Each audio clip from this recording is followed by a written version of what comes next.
एक माँ जिसने अपने बेटे के लिए अपना सब कुछ लुटा दिया, जिसने बचपन से लेके बड़े होने तक अपने बेटे को सब कुछ दिया, उसकी देखरेख की, पालन पोषण किया और उसकी बीमारी से लेके उसकी खुशी तक उसके साथ में रही। लेकिन जब बेटा बड़ा हो गया तो उसी माँ को घर से बाहर निकाल देता है और यहाँ तक कि जब माँ की मौत हो जाती है तो कहता है कि अभी हमारे घर में शादी है, अगर माँ के शव को घर में बुलाया तो अपशगुन लग जाएगा, अभी माँ की लाश को 4 दिन डीप फ्रीजर में रखो।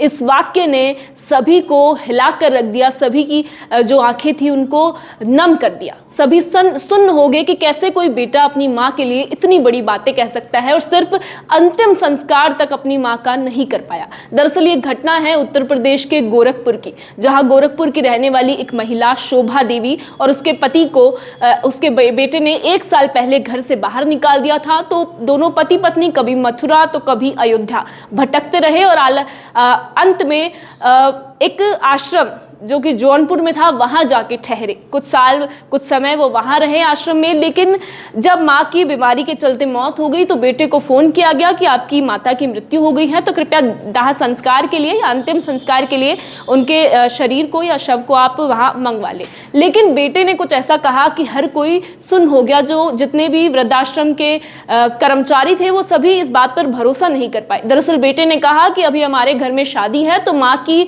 बॉडी को, शव को आप कुछ दिन डीप फ्रीजर में रख दो, उसके बाद हम इनका दाह संस्कार कर पाएंगे। ये बातें अपने आप में बड़ी दुखी कर देने वाली है कि कैसे एक माँ जो अपने बेटे के लिए, अपने बच्चों के लिए सब कुछ करती है, अपना सब कुछ न्यौछावर कर देती है। लेकिन वहीं उत्तर प्रदेश में एक बेटे को जब अंतिम संस्कार तक के लिए कहा गया तो उसने अपनी माँ से मुंह फेर लिया और ऐसा एक बहाना दिया कि 4 दिन माँ को डीप फ्रीजर में रख लो। ये घटना काफ़ी दुखद है, काफ़ी हैरान कर देने वाली है और माँ बेटे के रिश्ते को शर्मसार करती है। उसके बाद हालांकि रिश्तेदारों ने उस माता के शव को गोरखपुर मंगवाया, लेकिन फिर भी बेटे ने अंतिम संस्कार से मना कर दिया और माँ के शरीर को दफनाना पड़ा।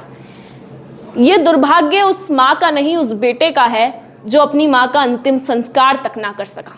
ऐसी ही और अपडेट्स के लिए बने रहिए हमारे चैनल द खटक के साथ।